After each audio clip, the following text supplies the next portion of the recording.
So some years ago, shortly after we were married, I discovered or became aware that I wasn't experiencing the same loving feelings that I had associated that we'd begun our marriage with. We were like most newly married couples, very passionately in love when we started. But then those feelings started to fade. And I really started to panic. I wondered whether I'd made the wrong choice or there was something wrong with me or something wrong with our marriage. It's a question a lot of couples ask us. Can you fall out of love? And the answer is, well, sort of you can, but only if you let yourselves. You see, love is much more than a feeling. It's not just an emotion, but that's the way we tend to think about it in our culture. So I feel like I'm in love. We say those words all the time. I fell in love, I feel in love with you, etc. Well, love is much more than just that emotion. It's also something we do with our minds. We have a willfulness. It's an intention to love. And we know that as parents. You know, it's not always great fun looking after a young baby. It's late nights, it's tired, but we love them no matter what. We act lovingly.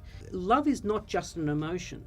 And so when you understand that, when you understand it's not just about how I feel, but it's what I do and how I act, then you can actually avoid that situation where you feel like you're falling out of love, because now you've got a choice. And that's what I think willful marriage is about. Willful marriage brings the feelings and the emotions, the things we love about marriage, with our intention, our spirit, our desire to act lovingly, sometimes even when we don't feel loving towards each other. One of the things I think throws us off balance a little bit of couples is because the initial experience of falling in love is so powerful and so emotive, and that comes from the brain chemistry that changes, that really puts us into this state of euphoria, and it's a beautiful and natural and wonderful part of falling in love.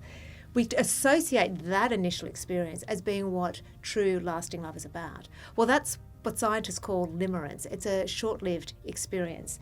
And eventually those emotions, those neurotransmitters return to normal. And that's when the real love actually starts. That's when we learn to bring our will into it and to become conscious and intentional lovers, not just those that are acting and responding to feelings. So you don't have to fall out of love. You have a choice about how you live your love life. The feelings come and go, but your intention, your will never changes unless you choose to let it go. And that's your choice. So there's always hope, and there's always an option, and there's always a choice.